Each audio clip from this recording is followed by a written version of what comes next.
Well, thank you so much for having me. It's an honor to be here. And the paper that I'm going to present today is called Do Cash Windfalls Affect Wages? Evidence from R&D Grants to Small Firms. Do you see this main slide okay? Yes. Terrific. All right. So this paper is joint with David Brown, who is at the Census Bureau and uses census data. So it's the project is sort of subject to the usual disclosure notice that any opinions and conclusions here are those of the author and do not represent the views of the U.S. Census Bureau. And all of the results I'll show have been reviewed to ensure that no confidential information is disclosed. This paper focuses on a sample of firms that are likely to be financially constrained and asks how these firms share rents with workers. Not only will this be interesting for understanding implications of financial constraints, but this population is inherently important. Small young firms are key to economic growth and also account for about half of jobs in the US. So results will be relevant to understanding how wages are set across the firm life cycle, and will help inform the well-known puzzle that there are these strong firm fixed effects in wage setting. That is, firms tend to pay the same worker different wages, which appears important for explaining inequality. And just in general, to kind of fix ideas, when a firm is constrained, think about it that it may face trade-offs between spending currently available liquidity on optimal wages or on NPV positive investment. And we might imagine that a firm would sometimes choose investment and wind up with wages that deviate from the optimal wage for that particular worker. This could lead to wage patterns that deviate from what traditional theory might predict, both modern models focused on a worker's bargaining power, as well as baseline neoclassical setting where the worker is paid her marginal product. So what we're going to do is study applicants to a government grant program, as they are high tech, involved in energy information, private and small. So on average, they're on average likely to be financially constrained. Now, the ideal experiment for this exercise would randomly allocate cash to some firms and then observe wage outcomes. But we're going to take what I think is arguably the closest quasi-experimental approach to that idea, and use a regression discontinuity design among these applicant firms. The grant, which is always $150,000, serves as a cash flow shock because firms can use the money however they want. There's no monitoring or enforcement of how it is used. So what we find in a regression discontinuity design is that winning the award has a strong effect on average wages. Is on average wages, and increased wages account for the grant amount on average after 15 years. This is driven by incumbent employees with no effect among new employees who are hired after the grant. Moreover, the effect on incumbent employees is quite persistent, and the effect increases with worker tenure and with proxies for financial constraints. The awards also increase firm growth in the longer term, which is consistent with the firms having been financially constrained. But this channel can't fully explain the large effect on wages. Instead, the patterns are well explained through a mechanism of backloaded wage contracts, which I support with survey evidence. And although we don't try to rule out any particular mechanism, the data are somewhat inconsistent with other intuitive mechanisms we might think about. So to our knowledge, this is the first causal analysis of how a cash flow shock affects wages, and it relates to a large literature about how rents are shared within the firm and how productivity shocks, in particular patents, affect wages. On the finance side, this paper relates to the literature on how financially constrained firms spend cash, and that literature has mostly been focused on the investment side. So this paper is turning to the labor side. So as I mentioned, we use applicants to a government R&D grant. Specifically, it's a US Department of Energy Small Business Innovation Research Program grant. And the government doesn't require any cost sharing, it doesn't take any equity in these firms, it doesn't claim IP rights, and importantly, it doesn't do any monitoring of how the firm uses the grant, which is not true of even the same SBIR program at other US agencies. And then also, unlike, for example, at the Department of Defense, there's no future procurement potential. So the Department of Energy is not, buying wind turbines. So in sum, the firm can really do what it wants with the grant. We observe all applications and ranking within a given competition. So firms apply to a particular competition that's kind of a specific topic, like thin film solar. And that data spans 1995 to 2013. On average, there are about 11 applicants and 1.7 awards in each competition. So the key for causality is that the ranks and losers are secret, that firms are funded in rank order so that rank maps directly to the award, and the cutoff is exogenous to the ranking process. We take these data, which by the way, I mentioned, I referenced here Howell 2017, which is my paper looking at the effect of these grants on innovation outcomes, and that has a lot of detail on the empirical design and on validating it. And so I will not spend much time on that today, but I'm happy to take questions on that and would refer folks to the earlier paper. So we match these applicants to the U.S. Census Bureau's business register, and then we're able to link to the three important data sets at the Census Bureau: the LBD, the LEHD, and the IRS W-2s. So those are sort of individual salaries, and we argue that these firms appear to primarily employ full-time workers. And so we follow convention in the literature and term annual W-2 earnings wages, but that's a little bit of an abuse of language because they're really earnings and we don't observe hourly wages. The benefit is that this is a well-defined group of fairly homogeneous, small, young, high-tech firms. The downside is that we cannot necessarily extrapolate results to large or non-high-tech firms, and we don't observe equity compensation. However, I would note that the vast majority of private firms, even high-tech young ones, don't grant stock to non-owner employees. So for those of us who study entrepreneurial finance, we might immediately think of equity, and that's of course something we focus on in business school classes, but that's actually really a tiny minority, even among high-tech firms that would issue employees stock compensation. So on average, the firms in my data have 35 employees, but only 7 in the year before the award. So think of when they're applying, think of them as very small firms. The average wage is $64,000, which is much higher than the median US wage in our data, which is about $40,000. And the standard deviation is large. It's 60% of the mean. And that's true in the year before the award. So there is a lot of variation among these 7 employees in their wages before the award. The average grant per employee is about $22,000. So here is some more summary statistics. I won't bore you with lots of details, but I would just point out that in general there are incumbent workers who were there before the award are somewhat different from new hires. So for example, they're more educated, they're older, they have much higher earnings, and they get a higher percent raise relative to their previous job. And that to me is very interesting sort of descriptive statistic. I kind of didn't expect it, but as these firms are growing and fleshing out, they're hiring lower level people. So the higher level, the chief scientists, the senior managers are kind of there from the beginning. Or at least that's true for this early stage of the firm. So here is just a bar graph of the number of applicants over time in the 2 big energy offices at DOE. And you can see we have a good data coverage over time. You see that spike in 2009, which represents the Stimulus Act. But we can omit 2009 from the results, and everything sort of is very similar. And then this just shows where the applicants are located.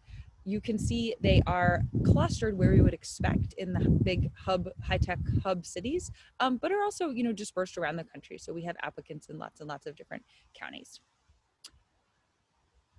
So the rent, let me stop there now that we've sort of done the introduction and some descriptive statistics and see if there are any questions. At this point, there are not, but I guess in a few slides, maybe you can pause again. Okay, sounds great. So the rent sharing literature has focused on pass-through of productivity shocks to wages using proxies for productivity-induced surplus, such as value-added, profits, sales, and patent grants. Two challenges with this approach, as highlighted in Card's review paper, is that it's difficult to find exogenous sources of productivity variation, and even exogenous productivity shifts, for example, getting a patent, may be intertwined with changing marginal products of employment relationships. The ideal experiment, as I mentioned in the beginning, would randomly allocate cash to firms and observe wage outcomes. So we tried to approximate that in a panel setting with the following specification, where we're guessing an individual's wage on whether the year is after the firm had applied for an award, then an indicator for whether they won an award, and then the coefficient of interest, which is this beta, the first coefficient beta on interacting that post with award. And we control for a function of the rank in the competition, as well as age and age squared of the firm. And in most models, we're going to include competition fixed effects and calendar year fixed effects, or employee fixed effects, that's that lambda K. And sometimes we use firm application fixed effects, lambda I. Those ones subsume rank, award, and competition controls. And that'll be true except where well, anyway, let me get to that when I get to the table. But anyway, lots of fixed effects. So we are going to cluster errors by competition, firm, or employee, depending on the level of these fixed effects. Are there any questions about this specification, in case that was unclear? I have a general question about how generalizable are your results. So if let's say I'm applying for a grant and I just completely misunderstand, what they're asking for because I'm incompetent, right? So I just kind of botch the application, right? I would expect that firms that, where there's more skill or competence are not going to do that. So are these results generalizable in that sense? So would you expect these results to hold among better run firms or sort of among all firms? So that's a really good question. I think any RDD effect is a very local result. Yeah. I think RDD has some real benefits, but a challenge is that it's really quite local, and there's a limited degree to which you can talk about how much the results hold far away from the cutoff. In my case, in this setting, at the DOE's SBIR program, and I would note this is not true at the Air Force SBIR program, which I'm working on right now, it happens to be the case that the ranking really doesn't predict any outcomes that I've been able to observe. And I'll show you that for wages in a moment, that the sort of lines on either side of the cutoff are very flat. And that reflects the program officers, not really, to be honest, paying a lot of attention to this program. They're sort of kind of more concerned with much larger grants to national labs and universities. And this is really sort of small potatoes for them. They're also not, it's very difficult even for VCs to predict which startups are going to succeed. And so for a career civil servant who's really not, may know a bit about the technology, but is not really sort of an expert in startups, it would be very hard to sort of predict success. So the result is that it looks in the data as though they're effectively randomly allocated. And that means that the results don't change at all when I include rank, when I control for rank, or when I don't control for rank, or when I use different functional forms for rank. It's like, as it says here in this bullet, rank is just totally uninformed about outcomes. So that sort of tells you about this particular validity within this sample, which I think I have. I am sort of confident saying that these results sort of can be extrapolated to an average effect in this population. However, and this may be what you're more interested in, this set of firms that's applying for these grants, first of all, they're doing clean tech innovation. So they're already, running an uphill battle in terms of a business proposition. And then they are putting a lot of time and effort. It's really onerous to apply for these grants. And they have to do some amount of disclosure to the government. And then, it'll be public if they win sort of what they're working on. And so they're And so I think only firms that really need the money apply for these grants. So that's sort of how I was starting and motivating the paper. Like, this is a sample of firms that we have reason to think are very constrained. And so I don't necessarily think that we would see these results in a sample of unconstrained firms. And in fact, the mechanism that I'll propose to explain the effects I see is going to be very contingent on these firms being financially constrained. Does that help? Yeah, definitely. Okay, so there are three more questions. Okay. And by the way, I apologize to everyone for like being outside. I was explaining to the organizers, I have a napping toddler, and I'm not allowed to be inside, and I'm also in a sort of motel situation, so it's not super easy. But I'm going to try to move to the shade. Yeah, I think you're making at least me jealous of your surroundings. Oh. So we have three other questions. So first is, there are financing and revenue benefits coming with certification through awards. Do you disentangle the effect of cash windfalls from these other effects? That's a great question. So certification could definitely occur. I argue in the previous paper, the 2017 paper, that what's going on here is not about certification, it's about the cash being useful. And the reason for that is that, well, the starting reason for that is that the community that I talked to in terms of VCs who invest in this sector, entrepreneurs, sort of reported to me that these grants aren't seen as a measure of quality, unlike some other R&D grants. And the second reason is that in the data, the fact that the ranks aren't informative of outcomes means that if external observers like VCs are rational, they actually shouldn't, sorry, now it's loud. They actually shouldn't take into account the grant, because the rank actually isn't very informative about outcomes, and so the program officers effectively can't predict how they'll do. That said, there could be some degree of certification that could occur. One thing I'll argue is I don't think that's going to explain the wage effects I see, because it should accrue, if anything, more to new hires as well as to incumbent hires, but we'll get there later. Okay. Is there another question? Yeah, two more questions. So why would you expect grants to increase wages? Do you see it as an incentive to get grants, or as relaxing budget constraints for necessary investments? Sorry, can you say that one more time? So what's the mechanism? Is it that this is an incentive to get grants, or as relaxing budget constraints for necessary investments? I'm not sure I fully understand that, but the effect, I'm looking at the effect of getting cash on firm outcomes, in particular wages, but I'll also look at growth measures. So you mentioned that these are likely constrained firms. Right. And I think that might have been what the question was. Okay. Yes.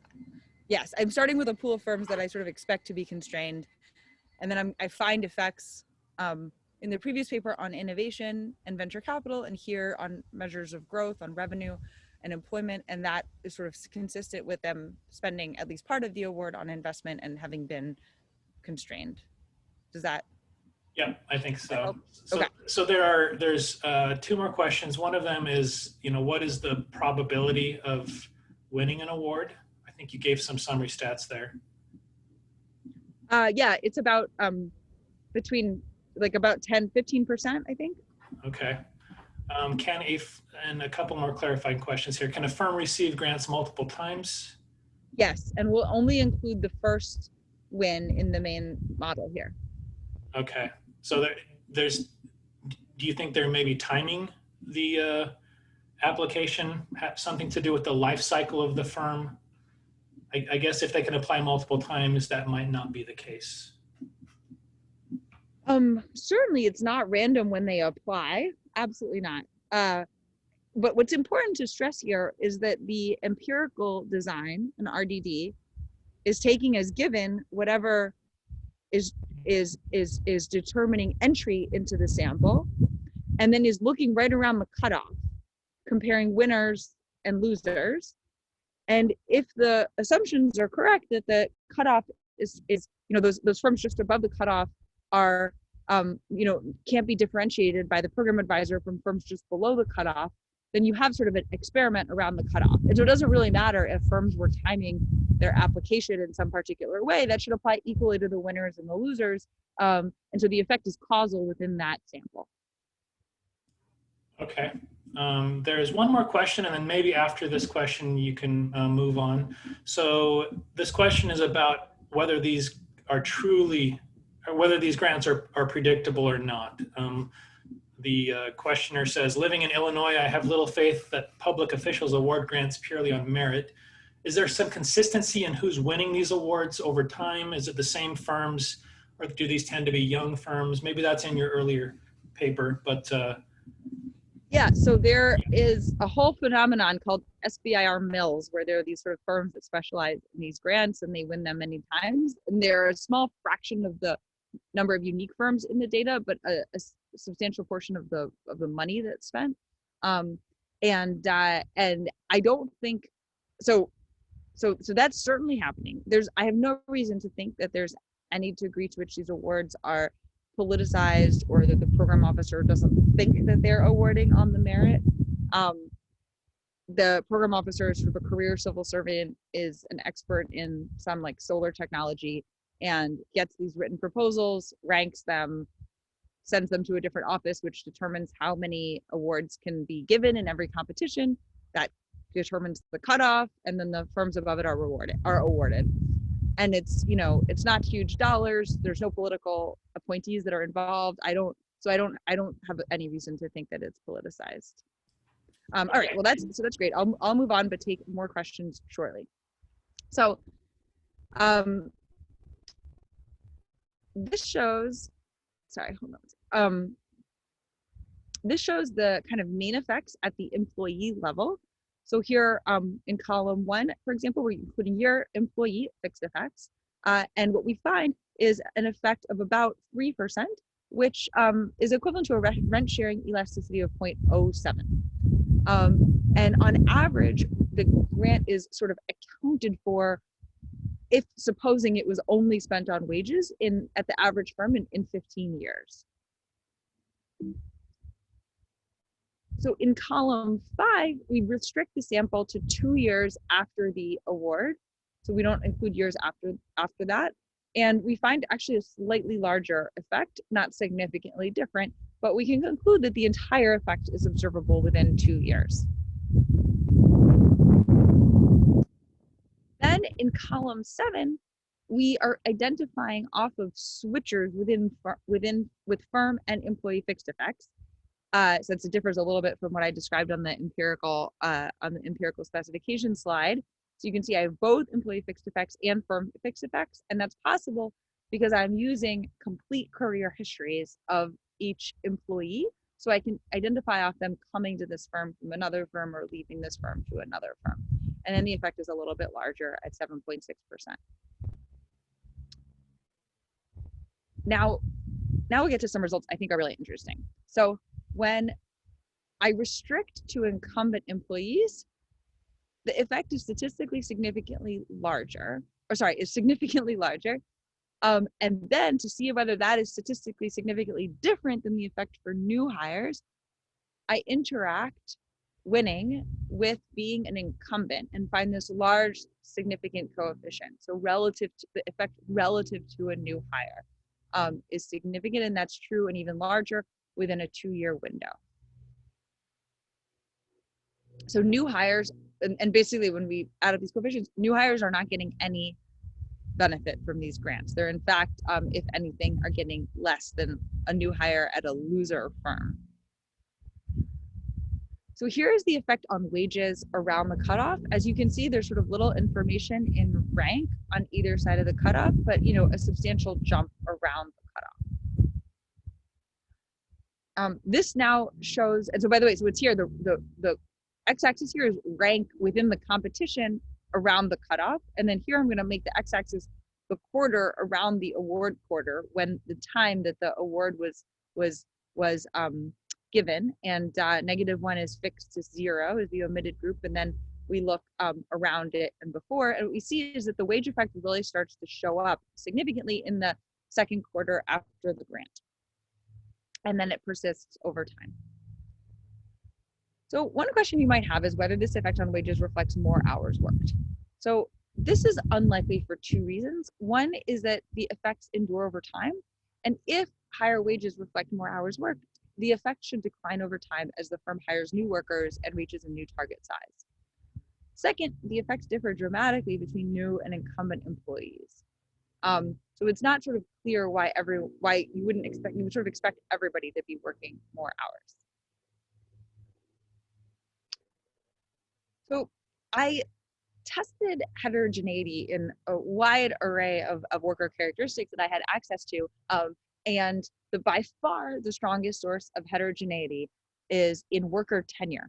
That is the number of years that the worker has been at the firm. And so what we find is that an additional year of tenure increases the effective winning by 1 percentage point. That's what's in this top row of coefficients, which is about 30% of the average effect. Mean tenure is about 4 years. This effect is not driven by firm owners. And we argue that this is the case because when we limit the sample to incumbent employees who are hired at least 3 years after the first year the firm is observed, we find really the same effect. In fact, the coefficient is slightly larger in magnitude. And these people are not plausibly firm owners, or at least not the founder owners. And we also find increases in the effect, so this interaction effect in education and pre-existing wage, but these are very economically small. And I want to note that the standard deviation of ex-ante incumbent wages is 160% of their mean wage, so there's enough variation to expect a large effect. And by the way, I won't go into too much detail here, but in these different specifications, I'm really kind of trying to throw a lot of different alternative stories at this model. So for example, in column 3, I'm controlling for wage percentiles, so 10 different, I think it's deciles of wage. And then in column 4, I control for wage in a linear way. And this sort of really, doesn't affect the coefficient, and sort of starts to suggest this is not about skill or about position in the firm, but is about the number of years that they've been there. And then here again is some evidence that this effect is sort of linear. So here we're looking at dummies for the number of years that the person has been at the firm, interacted with whether the firm won, and then looking at the effect on log wages. And so we can see that, there's really no effect for people with 2-3 years of tenure, and then starting with 4 years of tenure, we just sort of go up pretty linearly to the sort of very large effect for people with 10 years. So one thing that's interesting is that we find that incumbent employees receive a similar increase across the whole wage distribution, but new employees don't receive really much benefit anywhere. And so here we're splitting the sample, at different points splitting the sample between incumbent and new, and then having the dependent variable be a quantile of the wage distribution. And what you see is that at the 10th percentile and the 99th percentile, basically incumbent workers are kind of getting the same percent increase. So of course, these guys are getting more money because they are earning a higher wage, but it's about the same percent increase. And so this starts to make us think like, well, what does this say for within firm inequality, which is something that the labor literature is very interested in. So when I use the whole sample, I find these large increases in inequality. You can see here, these are various measures. This is the ratio of the 90th percentile of earnings to the 10th percentile of earnings, which is 90-10 ratio is a standard measure of inequality. Then this measures the upper tail inequality, 99th percentile divided by the 50th percentile. And then finally here we have the standard deviation. And you see across all these measures, significant positive effects. Now, when I split between incumbent and new hires, and this is, by the way, inequality growth, which is sort of what we want to look at, but we can't look at that for for new hires, of course, who come after the grant because they don't have any previous measure. So now I look at levels. And again, I find with levels of inequality, we have these same significant positive effects. But when I split the sample between incumbent and new, I find no effects. So all of this increase in within firm inequality is coming from the comparison of incumbent and new workers. So basically, the grant is increasing within firm inequality because incumbent wages are increased and the higher earners experience higher levels of increase, and new hires are actually paid less than the pre-existing firm average. We have evidence that the life cycle of the firm is accompanied by rising inequality, and also that inequality is known to increase with firm size.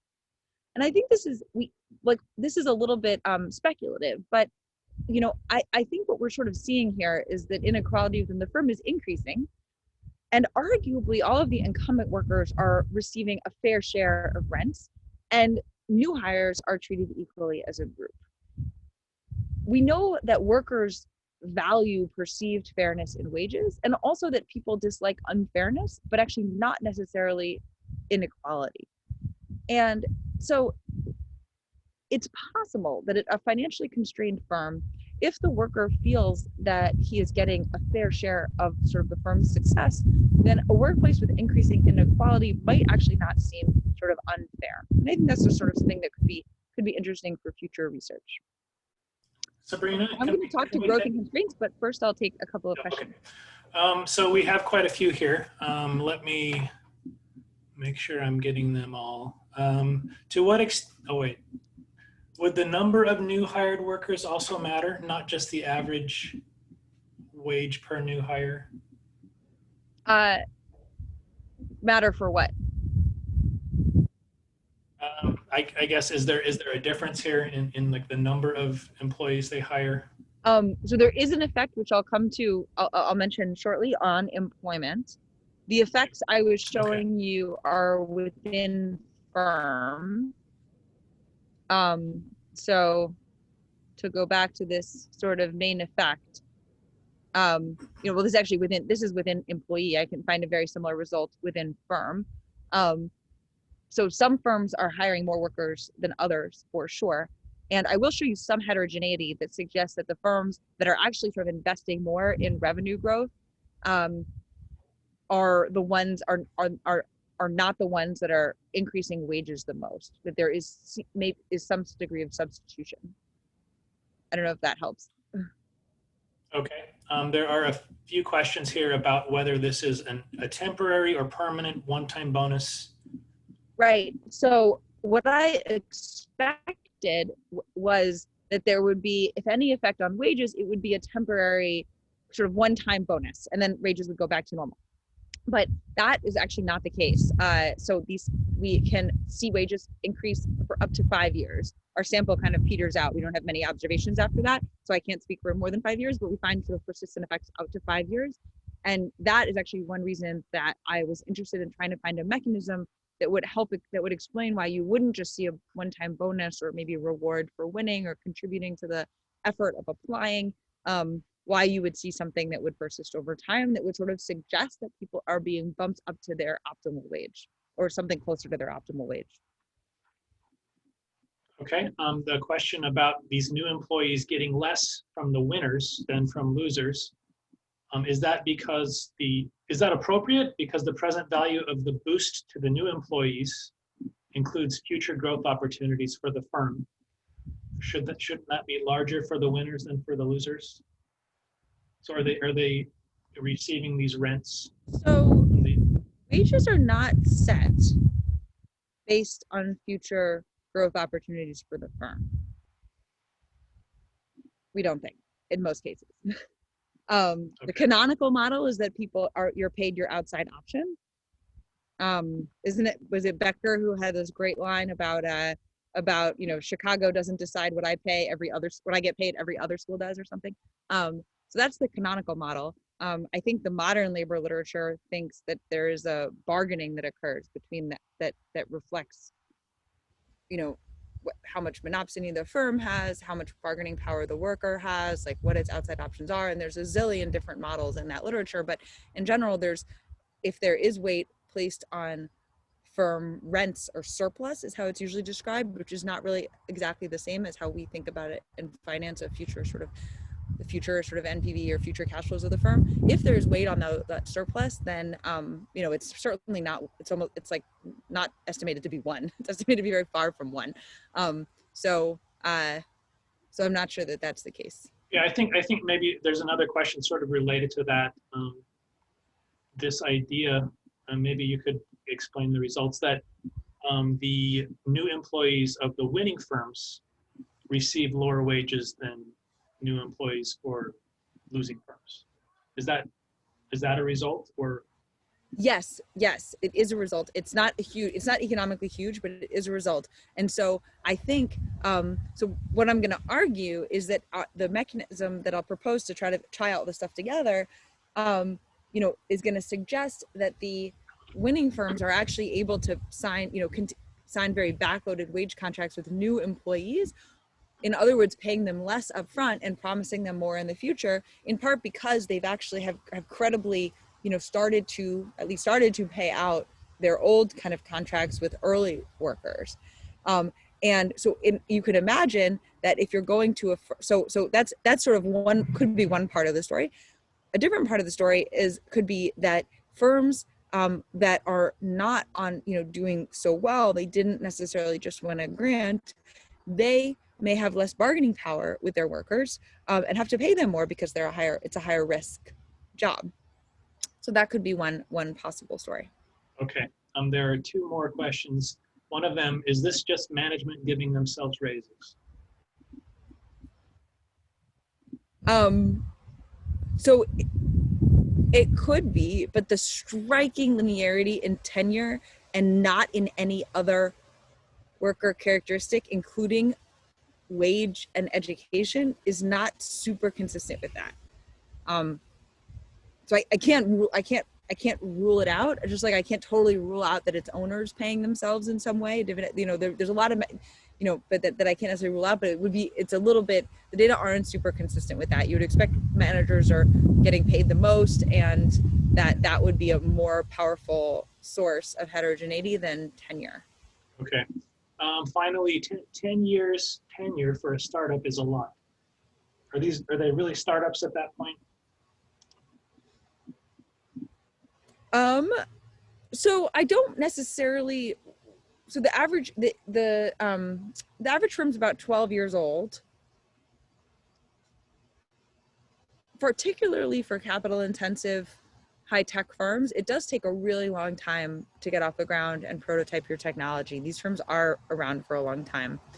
I think Airbnb still calls itself a startup, right? They're about to go public. And they've been around for more than 10 years and are also huge. So I think your definition of, I think that is a definition we can be kind of fast and loose with, but for the purposes of this project, I think we mostly call them, small high-tech firms. So they're not many of them are very young, and our effects are going to be stronger for the younger firms, but they're not necessarily all super young.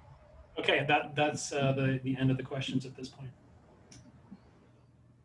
Okay, so it's possible that if the grant is causing growth, that in turn is what's affecting wages. We find that the grant positively affects employment, a 19% effect relative to the base year, and that new hire wages are lower than the incumbent average. We also find an increase in revenue of 15% relative to the base year. Unfortunately, we can't observe profits or productivity, but we do find these sort of strong effects on measures of firm growth that we can observe. So now I'm interested in asking whether the effects on wages are reflecting a firm growth channel.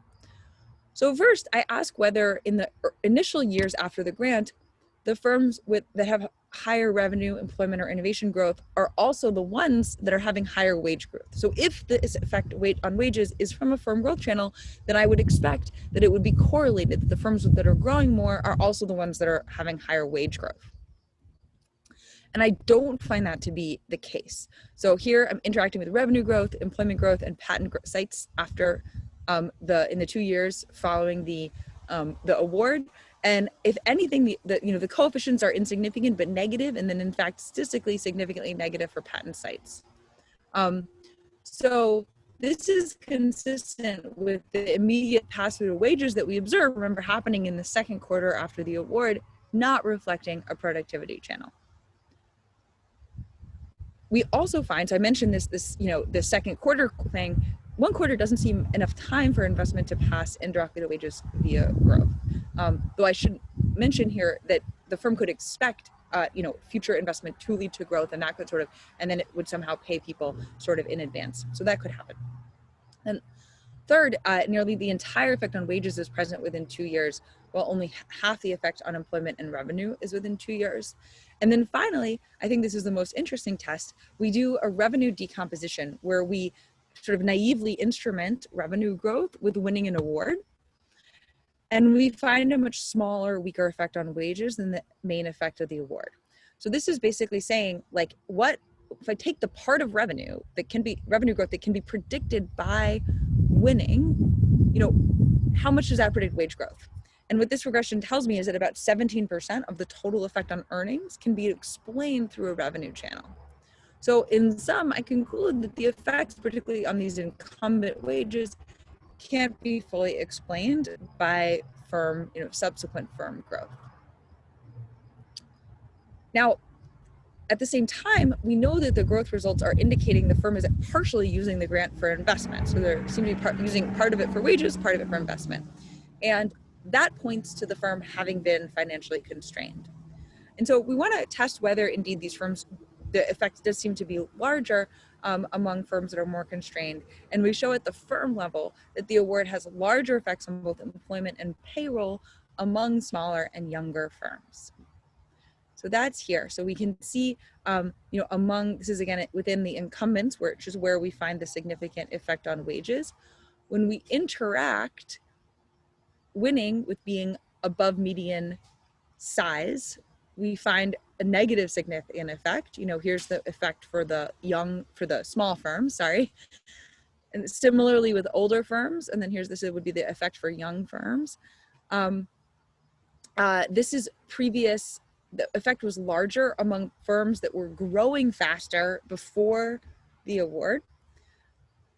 The effect, and then these all come to later, but the effect is also smaller among firms that paid above median wages, and that gave workers above median raises when they joined relative to the previous job. So what that's saying is, like, if when the worker joined, they got a bump relative to their previous job that's above the median in the sample, then that firm is likely to experience a smaller effect of the award. Okay, so now let's try to put together some of these results into an economic mechanism. So first, let's back out and think about what happens when a firm gets a cash windfall. So they could generally spend it on shareholders, on wages, or on investment. The neoclassical model, would predict that it's going to go to shareholders because the worker's earning his marginal product, or in other words, wages are pinned down by the outside option or the opportunity wage. And the firm is financially unconstrained in the perfect capital market world, so we shouldn't expect this to increase investment. So clearly, we observe this large effect on wages and on firm growth, so that doesn't seem to be super helpful. So there are a number of other mechanisms that are possible and intuitive, and there may even be more. I'd be happy to hear your ideas. So one is that maybe the firm is paying a dividend to owners via wages. Maybe this is something about worker match quality with the firm being revealed over time. The fourth would be an efficiency wage story, where a formerly constrained firm can now pay a wage that exceeds the market clearing level to maximize labor productivity.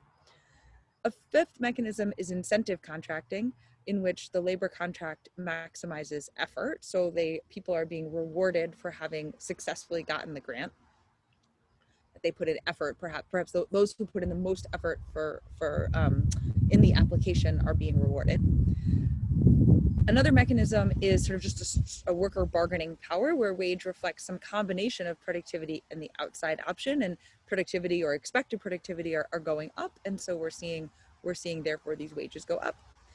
A seventh story is agency friction, and maybe this is a little bit what the question about maybe this is just managers paying themselves was hinting at. So maybe more entrenched employees are receiving the rent. And finally, there's a mechanism of a backloaded wage contract in which the employee is implicitly financing the constrained firm.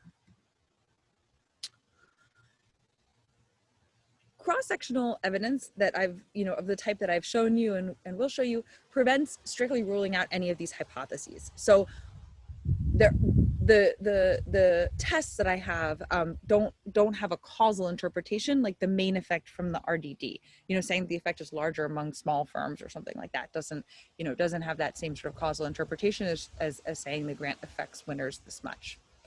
That said, there are inconsistencies in the data, some of which I've shown you, some of which is additional work that's in the paper, with all 7 of these models, and strong consistency with the last model. And it's also important to emphasize that this mechanism of a financially constrained firm can actually fold in many of the above sources as many of the other models as possible sources of foregone wages. So I'll talk more about what this means, but basically the worker, initially forgoes wages in exchange for getting a higher wage when the firm does well and is not constrained. And so where those foregone wages come from could reflect, many of these models, including agency friction. So maybe they're just buddies with the owner, and that's where their higher wages are coming from, and that's why they're getting this higher wage. But the fact that they forwent the wages earlier, is reflecting this backloaded wage channel. So I'll talk more about that later. So, are there any questions? There are a couple questions, not necessarily directly related to what you just talked about, but one of them is, what are the job titles? What's the typical job title of a new hire? Are these low-level workers? And more generally, would they be getting paid with bonuses or a fixed salary? So we only see, so unfortunately, this question goes to some limitations of the data. We don't have job titles, unfortunately. That's a big downside of census data. The BLS data does have occupations, which would be super valuable here. What I can say is that they are paid substantially lower than incumbent employees, but above the median, W-2 employee in the overall sample of firms that exist in the census data we're working with. And so the larger LBD and LHD. And so they're mostly people with college educations, but are not like it doesn't seem like they're bringing in like CEOs and senior scientists as the new hires. So I guess it's a little bit in between. And I think you said something about this. I know you have a table about this in the paper. Do grant-winning firms hire more new workers? Does this affect total employment? It does. They increase employment by 19%. Okay. So I think it's about 1 to 2 workers. Okay, that's the last question. Okay. All right. So the thinking about wage contracts and lending within the firm.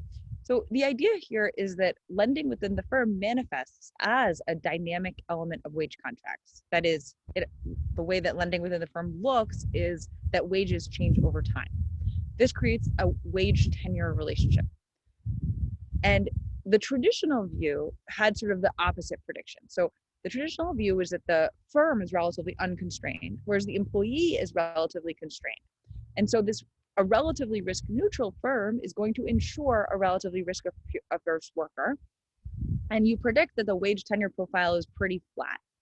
And this would allow the worker to smooth consumption, assuming there are frictions to doing so in sort of outside financial markets, which is generally true. And so this can help explain some evidence of lack of pass-through of cash flow shocks among unconstrained firms. So there's this evidence that publicly traded firms spend repatriation tax holiday induced cash windfalls on dividends and not at all on wages. And so that's consistent with this story where the firm is already sort of insuring workers and giving them a flat wage contract over time. And so if they were to get cash, they would, share it with their equity holders. But we observe a strong effect on wages that increases in tenure and with firm financial constraints. So that is very much not this sort of traditional story of the unconstrained firm and the constrained employee. On the other hand, if the constrained firm implicitly borrows from the worker, that is, backloads the wage, then the worker agrees to a lower wage in exchange for a higher wage when constraints are lifted. And this enables the firm to grow faster than it would have otherwise. And this idea was sort of first proposed explicitly. It's been discussed in various ways, but in some other papers. But I think the most serious modeling of this idea is in Michelacci and Quadrini 2009, and in that model is also included and is applied to some data from Italian provinces in Guizzo, Pistaveri, and Schiavardi. So what they argue is that the firm can commit to increasing wages in the future if it invests in worker-specific capital, because the loss of this capital would be damaging to the firm if the worker should quit. That acts like implicit collateral. Another mechanism, which I find to be a bit perhaps more intuitive, is that not reneging on these sorts of implicit contracts can benefit the firm in the long run. For example, by establishing a good reputation, building trust with employees, as it does appear to play a role in real world bargaining outcomes. So some predictions that emerge from this backloaded wage model is that if the grant is partially used to repay implicit loans to employees, from employees, then we should observe larger effects among firms that are more constrained, that grow faster before the grant, and that pay below market wages. And I showed you all of that in what I'm sure was a dizzying number of regression results in the previous section. We'd also expect only incumbent employees to be affected, which of course was really sort of one of the main results that I showed you. And then finally, that unvested human capital should increase with job tenure. And indeed, there's a strong heterogeneity in tenure. And then two additional predictions are that the initial wage should reflect a constrained employer penalty. And that second, firms in the sample should actually report using these sort of complicated contracts. So let's approach that first bullet about a constrained employer penalty for the initial wage. So here I run a regression that's really just it's really just like a comparison of means, effectively, of the at the one per employee level. And the dependent variable is the percent raise in the first year of the job relative to the last year of the previous job among incumbent workers the people who were there before the award. So what we find is that the percent raise in the first year at the SBR applicant firm is decreasing in worker tenure. That's that first column, and is increasing in proxies for the firm being relatively less constrained, having above median employees and having above median age. So that's I think is some additional interesting evidence. So what I do next is to assess whether this mechanism passes a smell test among the firms who are actually in the data. So we conducted an email survey of DOE SBIR grantee principal investigators, who are almost always company CEOs. We sent an email to 585 individuals for whom we were able to find email addresses. Among these, 88 addresses bounced. And I believe in the paper, the result is that we actually have almost 100 or 99 responses. And an effective response rate actually in the end is exactly 20%, but the results don't change at all with those extra 10 respondents. But let me show you what the email looks like, so that I hopefully can convince you that it would elicit a relatively objective answer. So I asked, have you ever paid employees less than you would optimally want to pay them because you were cash constrained, and then been able to pay them more once you were doing well? That is, do employees sometimes accept lower pay initially so that the firm can grow faster, with the expectation that cash windfalls may be shared with them fairly with them in the future? You can simply reply yes or no to this email, but if you have time, it would be terrific if you can provide a bit of color or explanation as well. So I got a lot of color and explanation in the responses, which was really terrific. And I just want to give you a few examples because I think it's powerful to sort of see anecdotes in this sort of a context. So he said it was quite common during the first 1 to 3 years of our company that I would promise or otherwise indicate that better pay was just around the corner and that employees would be rewarded with substantial upside in terms of salary and bonuses, given that they were being paid below market rates, something that both they and the company were aware of. I will also add that we've kept good on those promises and are now paying those same employees above or well above market rates. I can't imagine any startup not employing that technique, to be honest. And by the way, reading this email reminded me that there was a question about bonuses, and I had wanted to mention that bonuses are typically included in W-2s if it's a cash bonus, and so we would see those in our data. I'm not sure if I fully answered that, but anyway, so this is just one example of an email reply. So overall, among the respondents, 56% said yes, which I was super surprised by. I did not expect that. 21% no, and 23% answered in a way that didn't explicitly answer the question.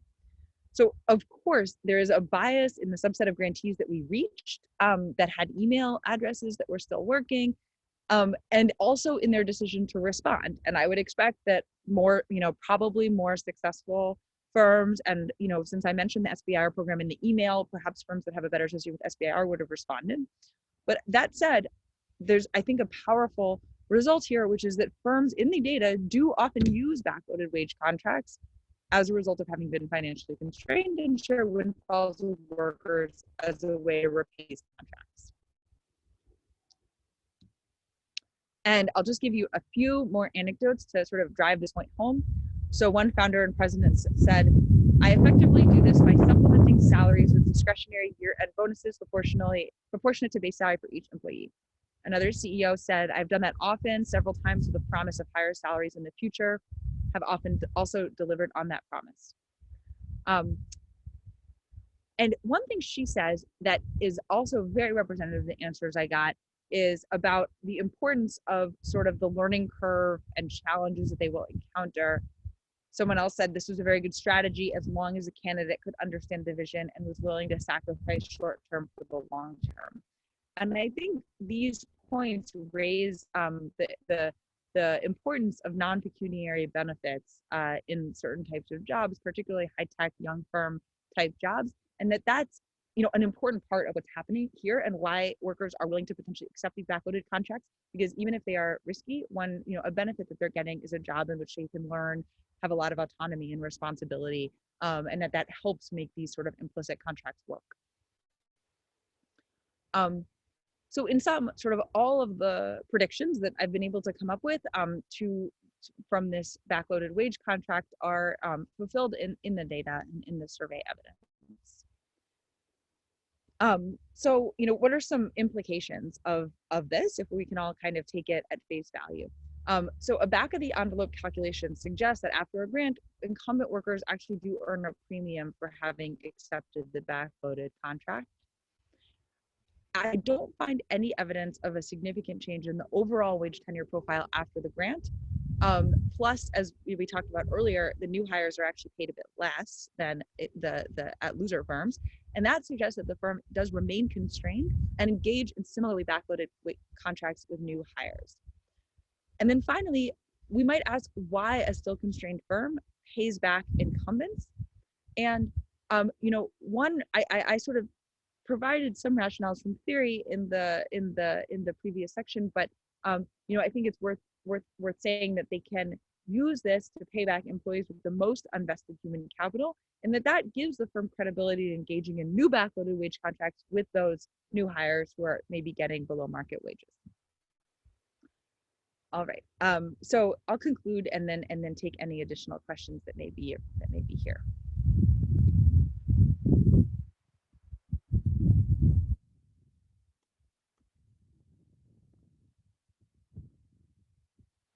Can you hear me? My screen seems to have frozen. We can hear you. Ah, sorry, my screen, right at the concluding moment of the presentation, my screen decided to freeze for a second. Okay, hold on. All right, here we are. So conclusion, the facts. So this is the first evaluation of how a cash flow shock in the form of a government R&D grant affects wages. We find that the cash flow shock increases wages, but incumbent employees are the only beneficiaries, and their effect increases in tenure and their previous wage. That the effect is larger among financially constrained firms, and among firms that paid a below market wage. We also show that the grant increases within firm inequality as a result of this disparity between the incumbent workers and the new hires, and that the grant increases employment and revenue. So our interpretation of this set of facts is that a growth channel doesn't seem to fully explain the effects on wages, and that the absence of a standard flat contract in which the firm insures the worker seems to reflect a setting of financially constrained, that is, small, young, private firms. And we argue that the results are most consistent with the firm sharing rents with employees to repay implicit loans through backloaded wage contracts. So that's it on my end. If there's any other questions, I'm happy to take them. Yeah, we have, I think, 3 questions that haven't been addressed. I think you had a column in one of the tables about this question here. So given that you have IRS data for the employees, do new workers receive higher wages than their wage the year before they were hired by winners? Oh. Along the same lines, do incumbents that leave the firm after it wins the award receive lower wages, arguably their outside option? That is a good question, and I should know it offhand, but I think yes. So new hires get a similar bump as incumbent workers of about 24%. Okay. What is the average pay? Let's see. What's the average pay for incumbent employees pre-grant and after grant? Is it significantly different with the industry average? So in other words, what is the extent of the underpay, maybe in terms of dollars? Oh, for new hires. Yeah, I could look into that. Relative to the industry average. Yeah, that's a good idea. I haven't looked into that. I did some stuff with the overall US wage distribution, but not by industry. So we could do more of that. It's a good idea. And finally, are there firms whose main business is to just go after grants? Yes, I think there was a question a little bit along these lines at the beginning. Yes, there are definitely firms whose main business is to go after grants. Because we're only including a firm's first win, they are a tiny minority of the sample. If you rated by total dollars won, they would be, a significant, maybe 20-30% of dollars won. 5% of firms would be like 30% of dollars won. And they are kind of a problem for this program, I think. And they have a very strong lobbying presence, and so efforts by agencies to do things like restrict eligibility to firms that have only won so many times have largely been thwarted. But it's actually something I've been working on with the House Science and Technology Committee, both from this work and also the current work I'm doing with the Air Force SBIR. So that is an issue. So you're looking only at the first award, but do those who are deciding on the who wins the awards, do they take into account how the previous grants have performed? They take into account how the previous grants are awarded. So I believe that previous SBIR wins is actually one of the only things that predicts rank that I could find. Like, remember I told you that rank doesn't predict outcomes at all. Most variables that I might have access to don't, like previous patenting or previous financing or where you are, whatever, the age of the firm, none of that like predicts rank, but previous SBIR wins does predict rank. The firms that are better at applying do get ranked higher. So I suspect they do take into account whether a firm successfully performed previous projects. But again, that doesn't affect the empirical strategy here. And there are no previous winners in this data. I'm doing this RDD around a cutoff that the program officer doesn't control. They don't know where the cutoff is. And so I don't think it really matters for the results here, but it is an kind of an important aspect of the institution.